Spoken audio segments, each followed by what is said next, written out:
இப்போது அரிசியில் உள்ள தண்ணி வடிஞ்சிருச்சுப்பா. 20 மினிட்லேயும் வடியும், 1/2 ஹவர்லேயும் நல்லா வடிஞ்சிரும். இப்போ நம்ம அதை எடுத்து பார்ப்போம். அரிசி எப்படி நம்ம ஒயிட் வெள்ளை துணியை விரித்து நம்ம கையில் ஒட்டாமல் இருக்கும்போது எப்படி இருக்குங்க பாருங்கள். ஒட்டாமல் இருக்குது பாருங்கள். இந்த அளவு இருக்கணும்னு சொல்லுவாங்க. நம்ம வெயிலில் நிழலில் 2 மணி நேரம் ஊற வச்சுட்டு அப்புறம் போட்டாலும் அரிசி இந்த மாதிரி தான் இருக்கும். ஒட்டாமல் இருக்குது பாருங்கள். இப்போ ஊறியும் இருக்கும். அப்போ நம்ம 2 மணி நேரம் ஊற வச்சுட்டோம். நீங்கள் இந்த மாதிரி வடியை விட்டுட்டிங்கன்னா நல்லா தண்ணி வடிஞ்சோன்னே எடுத்து பார்த்தீங்கன்னா இந்த மாதிரி இருக்கும். நம்ம துணியை விரிச்சோ பேப்பரை விரிச்சோ எதுவுமே உலர்த்த வேண்டிய அவசியமே கிடையாது. ஒட்டாமல் வருது பார்த்தீங்களா? இதை அப்படியே நம்ம மிக்சியில் போட்டு அக்கா மாவு அரைச்சி காமிக்கிற மாதிரி.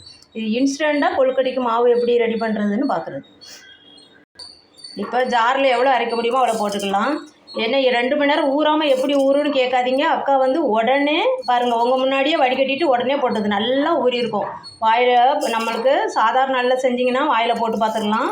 இது நம்ம சாமிக்கு செய்கிறோம். இன்றைக்கி விநாயகர் சதுர்த்திக்கு அக்கா இன்ஸ்டண்ட்டாக மாவு இப்படி தான் ரெடி பண்ணி வீட்டில் எல்லாத்துக்குமே மாவு இடியாப்பத்துக்கு எல்லாத்துக்குமே அக்கா மாவு இப்படி தான் ரெடி பண்ணுவேன். இதை நல்லா நம்ம எந்த பதத்துக்கு வேணுமோ இன்றைக்கி கொழுக்கட்டைங்கிறனால ரொம்ப நைஸாக சுற்றாமல் எடுப்பேன்.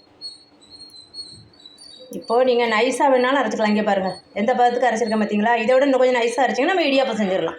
இது கொஞ்சம் புட்டு மாவு பதத்துக்கு அக்கா அரைச்சிருக்கிறேன். தெரியுதா உங்களுக்கு? அவ்வளோதான். எவ்வளோ ஈஸியாக இன்ஸ்டண்ட்டாக நீங்கள் 2 மணி நேரம் ஊற வைக்கணுனாலும் திருப்தியாக இல்லை அப்படின்னா நீங்கள் ஊற வச்சுட்டு உடனே நல்லா தண்ணியை வடிய விட்டு அரைச்சிங்கன்னா இந்த அளவு இருக்கும். பாருங்கள் எவ்வளோ அழகாக நம்ம சூப்பராக மிக்சியில் இன்ஸ்டண்ட்டாக நம்ம மாவு 1/2 ஹவர் தான் அந்த மாவு நம்மளுக்கு ரெடி பண்ணுறதுக்கு. அப்படியே கழுவுன உடனே அப்படியே வடிகட்டிட வேண்டியதான். வடிகட்டும் போது 20 நிமிஷம் வடிஞ்சால் போதும். இப்போ நம்ம இதை பாத்திரத்துக்கு மாதிரி எல்லாத்தையும் அரைச்சிட்டு அக்கா காமிக்கிறேன். அவ்வளோதான். அக்கா 4 ட்ரிப்பாக போட்டிருக்கிறேன். கொஞ்சம் கொஞ்சமாக நம்ம மிக்சி ஜார் அரை அரையாக போட்டோம்னா சீக்கிரமாக அரைச்சி எடுத்துடலாம்.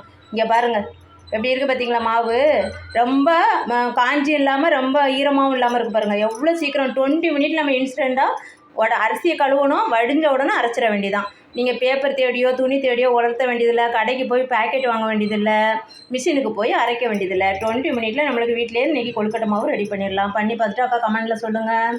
தேங்க்யூ. உங்கள் எல்லோருக்கும் அக்காவுடைய இனிய விநாயகர் சதுர்த்தி வாழ்த்துக்கள்.